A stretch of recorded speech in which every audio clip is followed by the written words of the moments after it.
So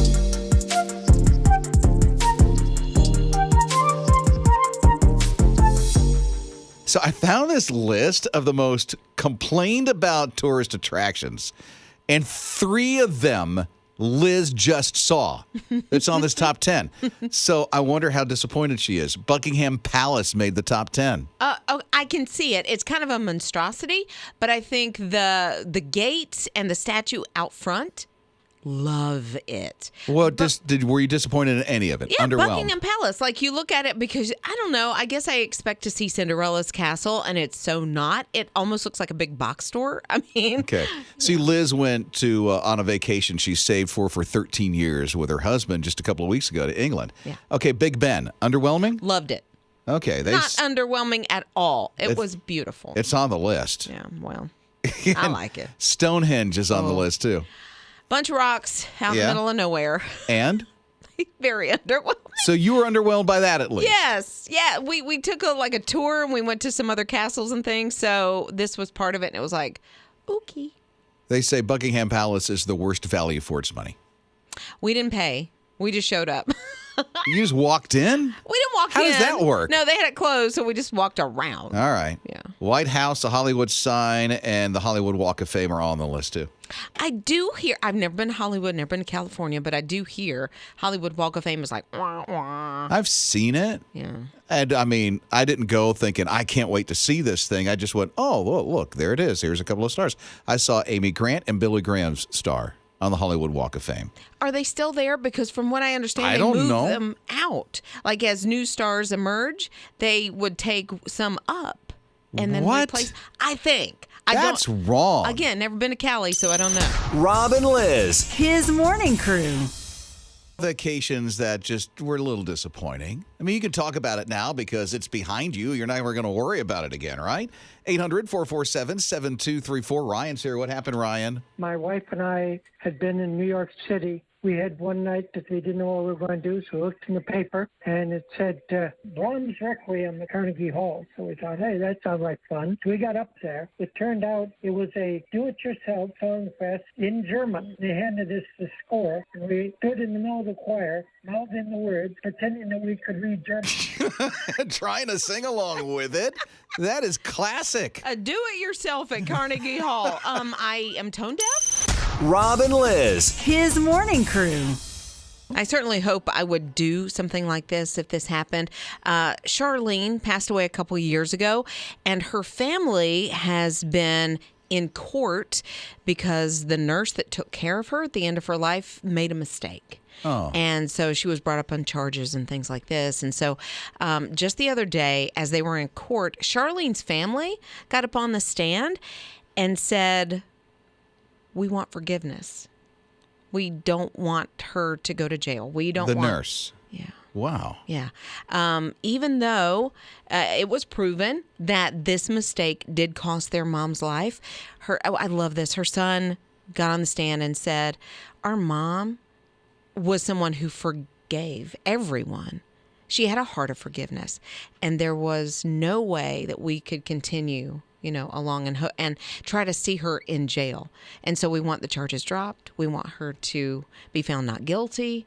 They did sentence her to some probation, but basically she just wept. She was brought to tears. They saved her life with their forgiveness. She was given her life back. She was given a new lease on life. I'm sure prison was going to be a long haul for her. That was not going to be 5 years and out. No. And she says, the nurse says, I replay this mistake every single day of my life. Especially in the courtroom. Yeah. But to have that kind of forgiveness and say, we forgive you. It was an unfortunate mistake. We understand that. But just like mom would have done, we forgive you. Rob and Lizz. His morning crew.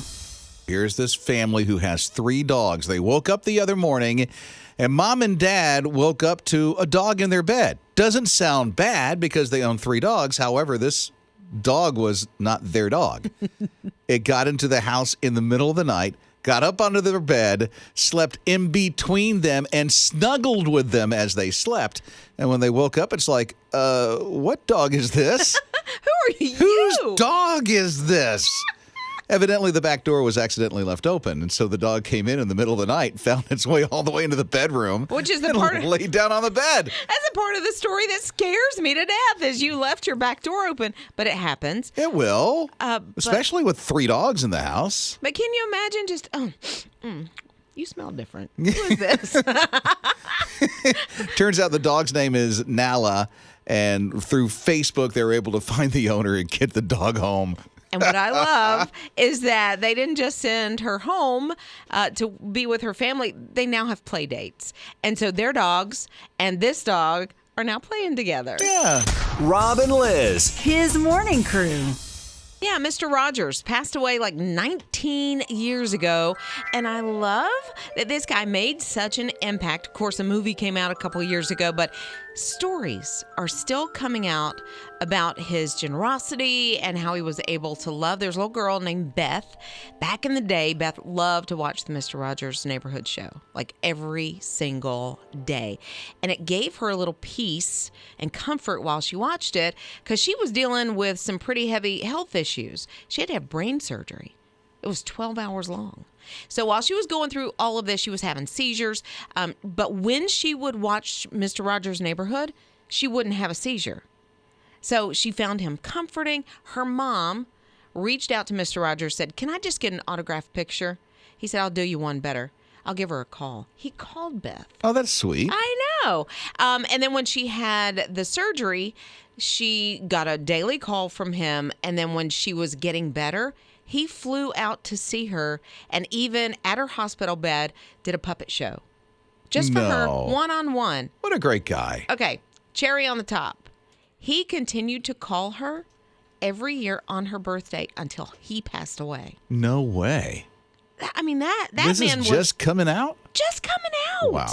That she is sharing, or her family is sharing, this story of his, The guy cared. Yeah.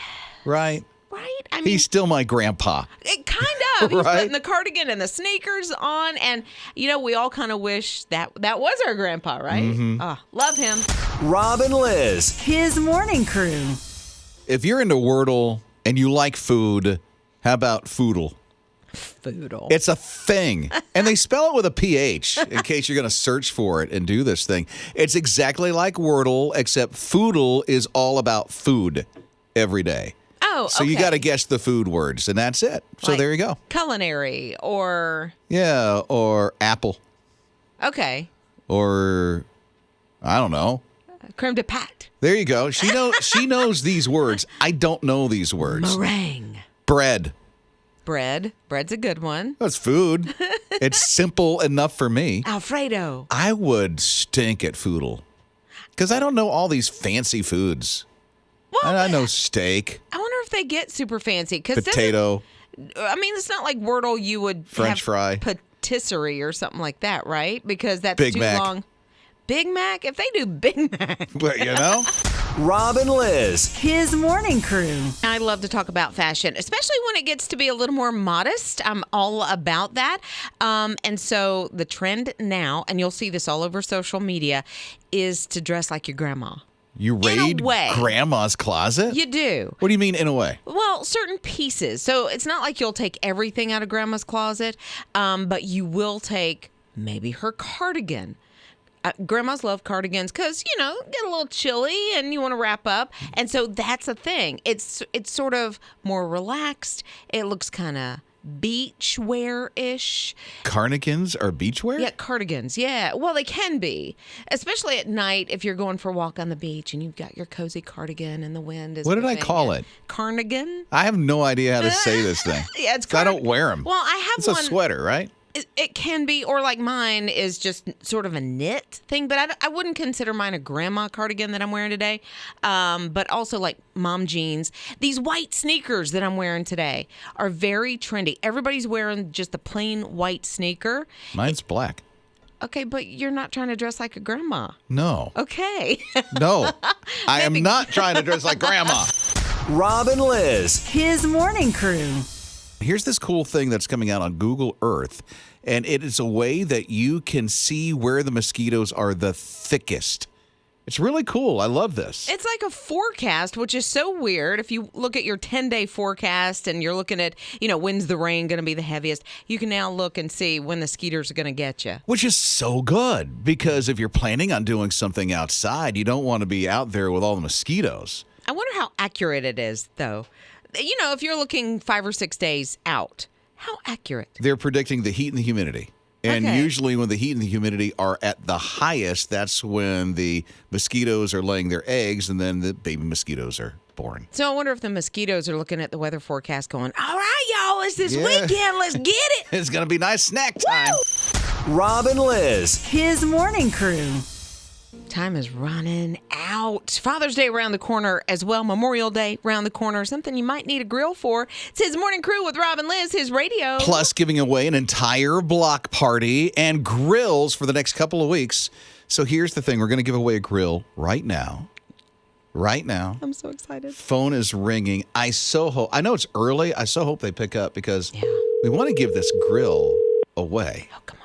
Hello, this is David. David, it's Rob and Liz at His Radio. How are you doing, buddy? I'm doing great, man. Just doing a little bit of work. Oh, what are you doing? I build elevators for a living. You're in the middle of building an elevator right now? Oh no, we're getting ready to start working on it. We're filling all the paperwork out. How many floors for this one? No, you can say 3. 3? Oh, that's not too bad. No, How many 20-story elevators did you have to build? I think the highest one I've done is 13 so far. That's wild. So, David, you're trying to win a His Radio block party. Today, we're going to let you know that you won a grill to put in your backyard. Oh yeah, nice. Yeah. Charcoal or gas? My wife does the cooking and she likes charcoal. Okay, it's yours. There you go. You get the charcoal. What do you think she'll cook first on it? Probably a big old fat steak. What time should we be there, David? Whatever time you tell me what time y'all can get, probably about 5, 6 o'clock will work for me. Let's do it.